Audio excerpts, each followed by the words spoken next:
Nandito na ako sa Simala Church. Laki rin ang church, oh. Ganda, di ba? Yung landscape. Daming tao. Jalan's Cross. It's around 5:28 p.m. And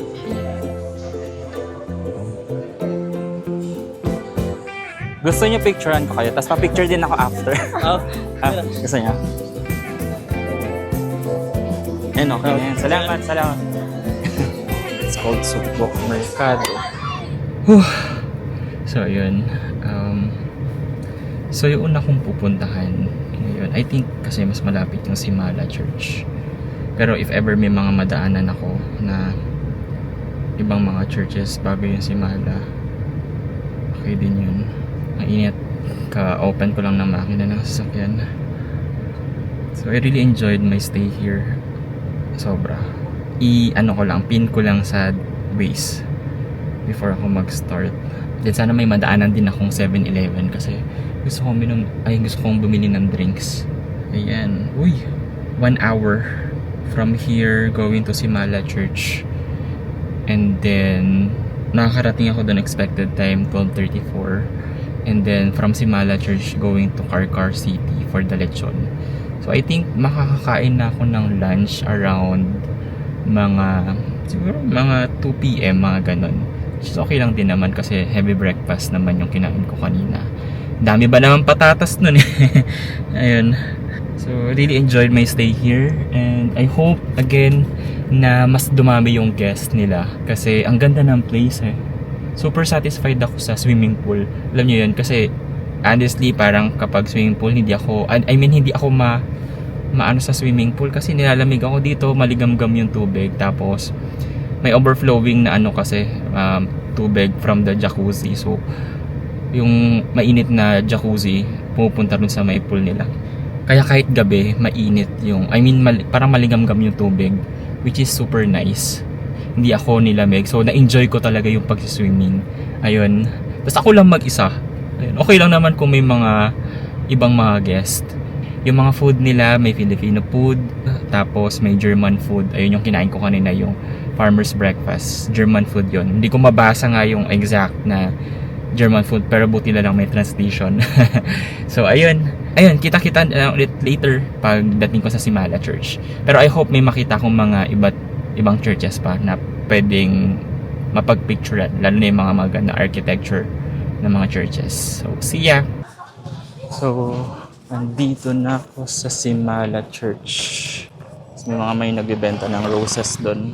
So doon ako nag-park medyo sa baba kasi wala nang parking dito sa taas. And marami ring mga tourists. Marami ring mga binibenta-benta dito ng mga items. Ayan. Flowers. Laki rin ng church, oh. Ano yan, ang laki ng simbahan, oh. Ganda. So right now, it's 12:42.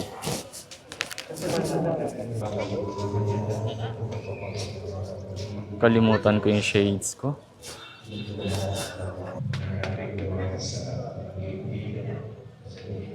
Ganda, diba? Yung landscape.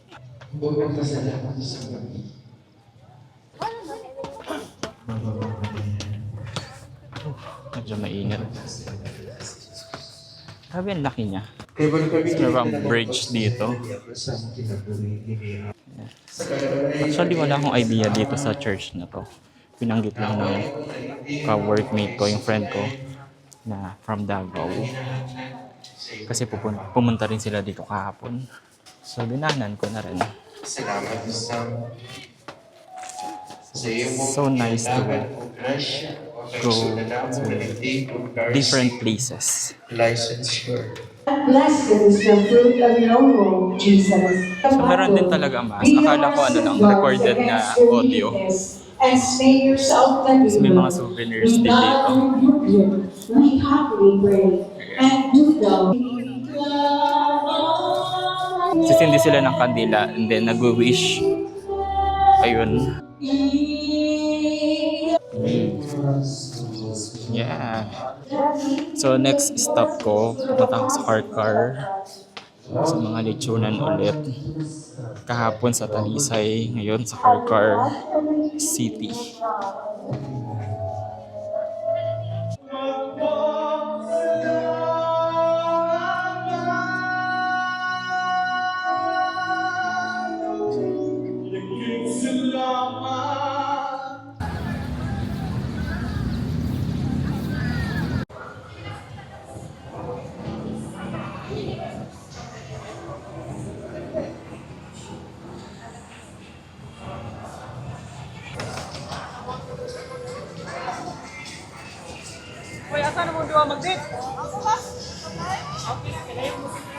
Oh, ganito na natin.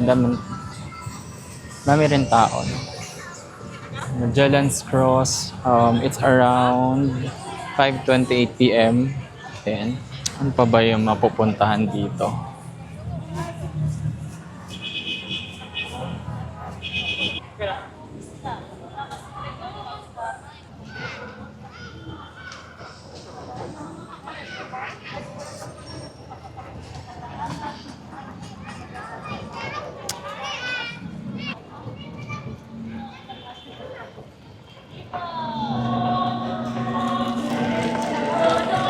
School ba to? Hindi ko sure. Pero Colegios de Santo Niño.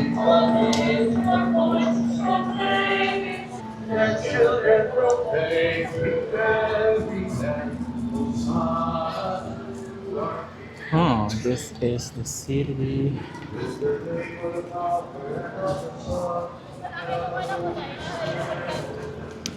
So, lakad-lakad lang.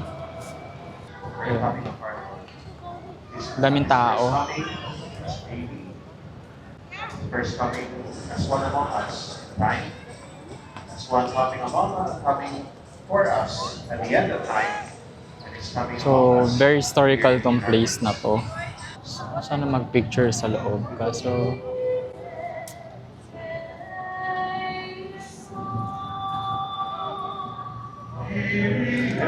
hirap naman magtayo ng stand ng tripod.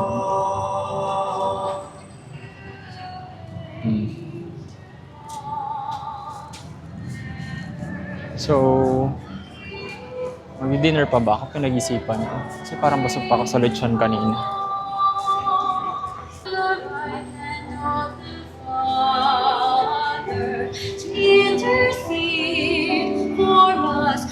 Bawal po.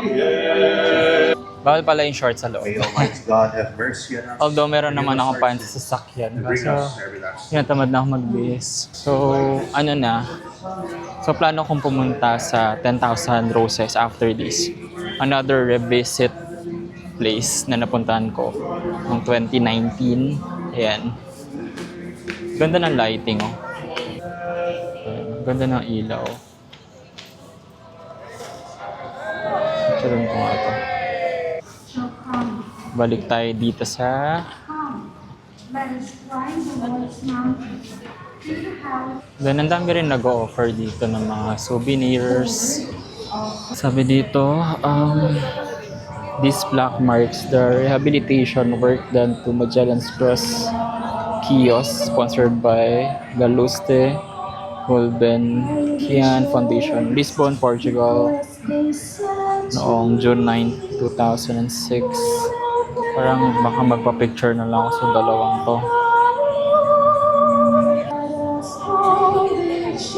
Gusto niyo picturean ko kayo, tapos pa-picture din ako after. Oh, Gusto niya? A reading from the letter of St. Paul to the Ayan. okay na, boss. Ayan. Now with the first 1, 2, 3. the day is Isa pa. at hand. 1, 2, Let us 3. then throw off the works of darkness, Isa pa. Ah, sige, okay. Sige, double check nyo na lang kung okay. but put on the Lord. Buko po. Yan, okay na yan. Salamat, salamat. Yan, nagpa-picture ako. Nagpa-picture ako doon. Sa TIS. Ganun ko. Okay lang naman. Okay na siya. Tapos, gaano kaya kalayo yung IT park dito? Check natin sa Waze. 4 kilometers lang. 4 kilometers per 26 minutes. Parang ijinag ko na lang sana siya. Although may mga traffic kasi.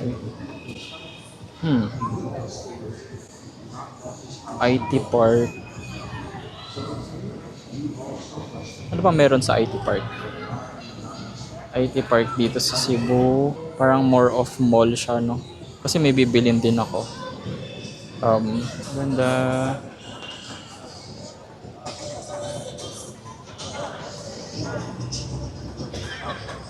So, pinag-isipan ko, after na IT park, 10,000 roses. Pero from here to 10,000 roses, ilang minutes naman. Feeling ko, 5.2 kilometers, no? If ganon, shucks, seryoso? Almost 2 hours? Wow. Almost 2 hours siya. I can't believe it. So mag-IT park na lang ako. Kasi 29 minutes lang. And then, siguro traffic lang din kasi talaga, no?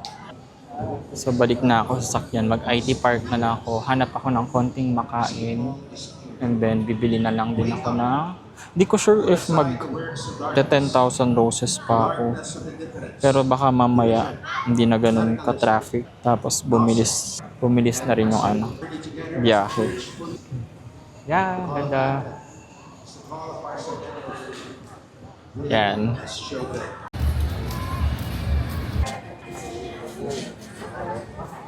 It's called Sugbok Mercado.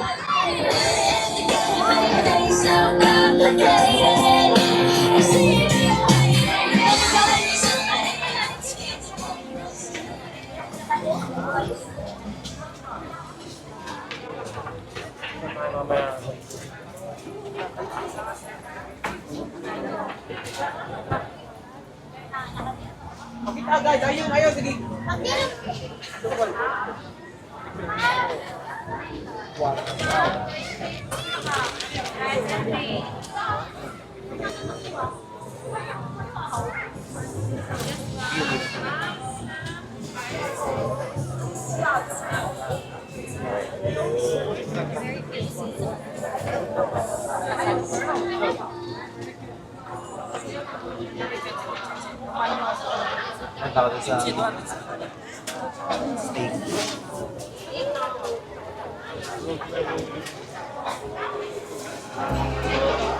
Punta ako.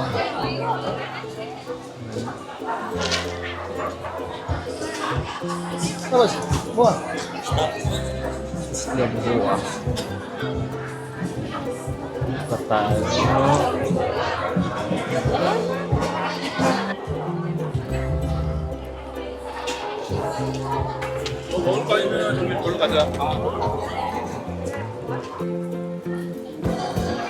So, pabalik na ako sa mall, sa may Ayala Mall sa tapat na garden. Dun sa garden merong food park. Daming tao sa loob. Pero